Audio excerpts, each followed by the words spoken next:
Okay, so for today, we have something special again from ASUS. So, we have another 5080, pero ito yung Astral na model nila.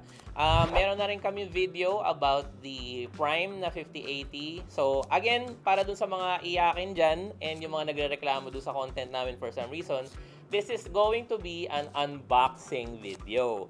Pero para sa'yo specifically na iyakin, this is how ASUS sent the GPU to us.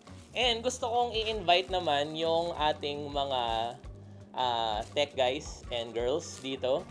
Gusto ko lang makita yung reaction nyo sa pagbuhat nito. Okay, tara, punta tayo dito. Ano pong gagawin ko? Lift mo lang muna. Grabe! Ano masasabi mo? Wala po bang buhangin yung loob? Ayan, talagang pila-pila to. Sige. Ayan, ano. Ano naman?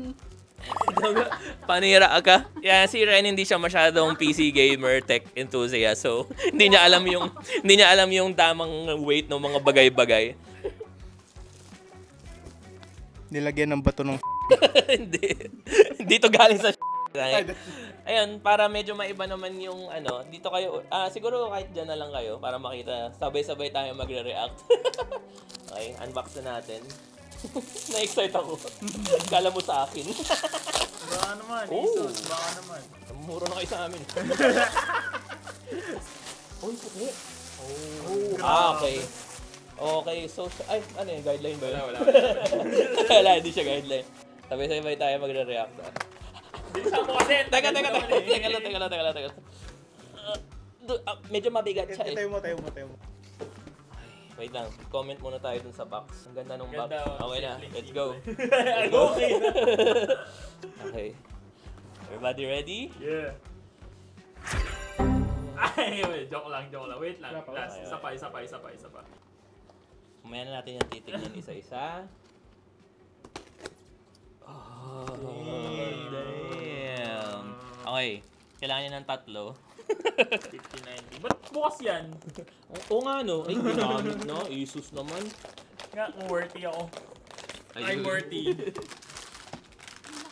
Ayun, that's what she said. Oh, dude! Get out of here. Grabe ang laki. Choky, guys. Grabe ang laki. bro. Ikaw hawakan mo nga.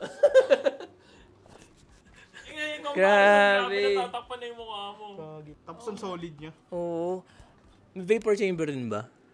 Yes, sir. Oh, vapor chamber din! Tapos, meron siyang ano ganito dito. Pakita mo sa... Pang-apat na pan. Pero grabe, wala siyang Kahit anong flex, no? Grabe. Pwede ba to gamitin sa ano? Kulang kami na isang hollow block sa bahay. Grabe. Grabe, laki, grabe. Grabe. Kahit yung backplate niya sobrang kapal, oh. Jim. Ang lamig niya. Ano mas magaan yan o yung bike mo? Syempre, itong bike mo mas mabigat. Grabe talaga. Grabe. Ito rin pa hawak mo. And habang nag-ano sila... Ayun. Ano masasabi mo? Gabi, kailangan mo ng ano dito. Stand. Hindi namin siya matetest masyado ng matagal kasi limited yung time namin with it. Pero we'll try our best. Ayan, okay. So, tingnan natin yung mga inclusions niya. Siyempre, meron siya nung... ito. Adapter. So, kailangan niya ng 3 PCIe na cables. Same as yung 5080 na Prime. Ganoon naman siya. Tapos tingnan natin tong accessories box niya. I think hindi naman to accessory. More like, ano lang siya, yung mga papel. Ay, ano yan? Pwede dibs. Pwede dibs. Ang ganda siya. Guys.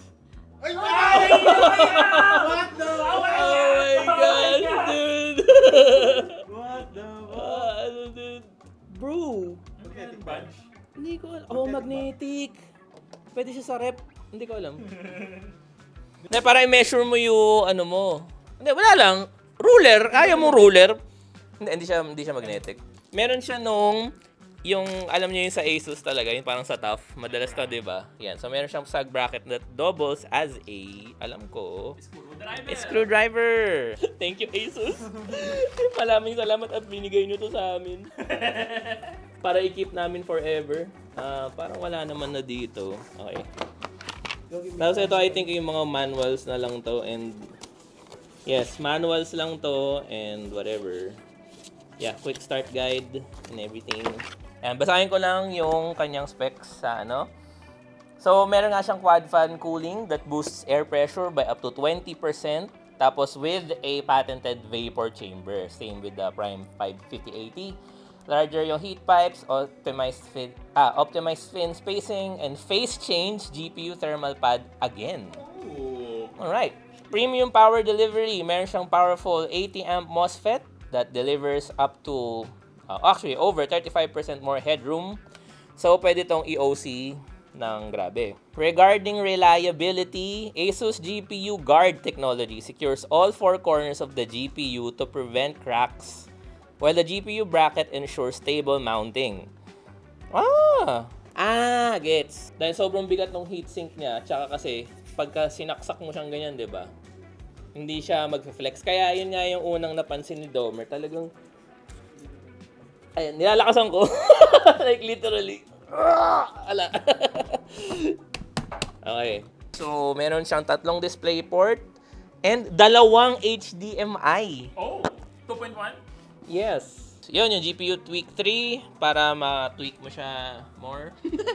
Tapos, yun, the basic na NVIDIA features like NVIDIA DLSS, Ray Tracing cores, Tensor cores, tapos yung mga NVIDIA app. 16GB pa rin yung VRAM. Hindi pa tayo. Hindi naman yung kasalanan ng Asus kasi kasalanan yung ng NVIDIA. Okay, so para kanino tong card na to? Kaya ba nating i-mount? Lagyan natin ngayon. Sige. Ayan, sige. I-mount daw namin. Okay, so gagawin natin, tatry natin siya i-mount. Yung saktong-sakto, ROG Strix din yung, ito. Tingnan natin. Tsaka sakto, meron siyang,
tapos like yung ito yung gusto ko dito hindi masyado ma-capture pero yung iba-iba siyang material. So matte yung shroud, tapos biglang may makintab, may glossy. Tama, ulit-ulit tayo sa sinasabi natin pero Ganun premium talaga, premium talaga. Tsaka yun yung kaya mo bibilin tong Astral, hindi lang naman siya sa pure performance eh.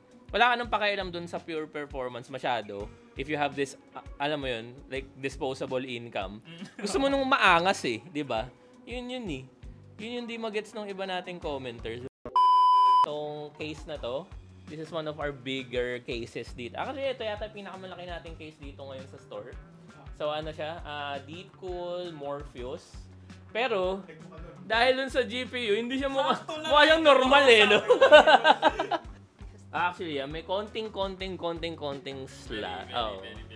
sag. Pero kaya meron naman yung, meron siya nung mismong, sag bracket. And yung case meron din. Pero nga, going back dun sa ayan, malaking tao yan si Jay, So, di ba? Mas malaki siya dun. Grabe, ang laki. Grabe.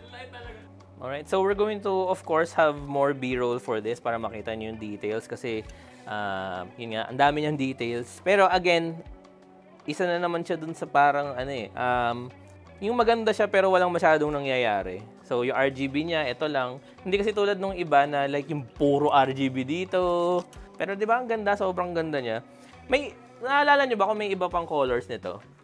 Wala. So, ito lang yung colorway niya, which is yun, very, ano. So, yung kaninang parang, akala ko Lego siya. It's actually a keycap.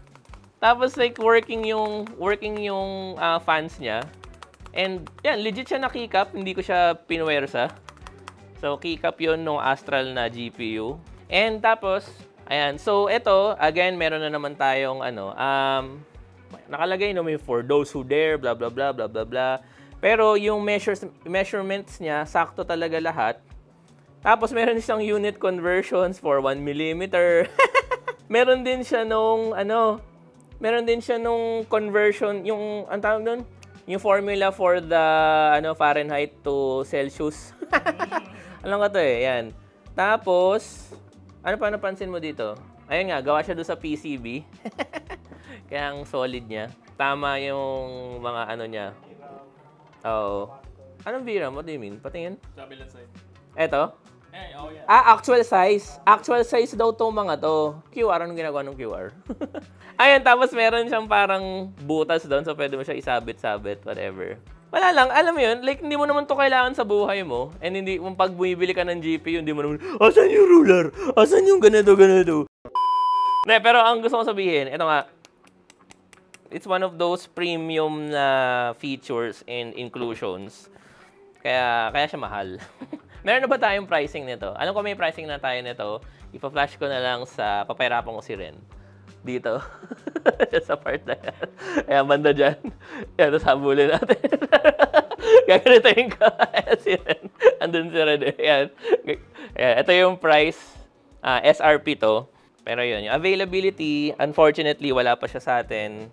Pero, yun. I think we're going to have itong next na segment, siguro, ipa-flash na lang namin sa screen yung thermal performance niya, power draw, and also yung benchmark results niya, FPS, ganun, sa mga ilang AAA games and some not so AAA games. To conclude this is a very premium na GPU. Ayun, bibili nyo ba to? Yeah, it's one of those things, kapag may pera ka, why not? Like, there's really no competition when it comes to yung parang talagang pagka-premium, pagka-ASUS ROG. We are seeing yung mga movement to ITX builds. Like, ang gusto na natin is yung mga minimalist. Tapos yung mga, alam mo yun? Yung nga, minimalist, kasya sa ITX, kasya sa maliliit. Pero, for those who still want yung mga ganitong chunky monsters, gustong bumili ng mga monster builds, kindly check this out. May ganito ka ng money, ba't mo bibilin yung 5080 versus sa 5090? Hindi parang sa atin yung question eh. Hindi para sa mga peasants na tulad namin yung question. Hindi para sa may alam. Okay. So, ibig sabihin, like, sobrang, like, marami kang, like, afford mo, pero hindi mo afford yung 5090. Pero kung afford mo yung 5090 over 80, 5090 pa. So, ang bawat set na yung heart mo sa 5080 talaga and you want yung best, I think yun yung ano dun no? Na gusto mo talaga 5080, hindi mo kailangan nung like exorbitant power ng 5090, tapos gusto mo yung like best of the best talaga. Ayun, ito yung isa sa mga few choices mo of like the best na 5080 GPUs. Ayan, thank you for watching. Nakakainis kasi nga, ang laki niya, so hindi ko siya malalagay dun sa system ko. Ay, parang kasha yun sa case. Kasha? Oo. Really? Fuck! Align mo sa 47. Yung mga ganun namin, joke lang yun Joke lang yun. Hindi sa amin to binigay. And hindi to sponsored na video. Like, we don't get anything from this other than yung joy of testing yung mga ganito kalalaki. Thank you for watching. Record.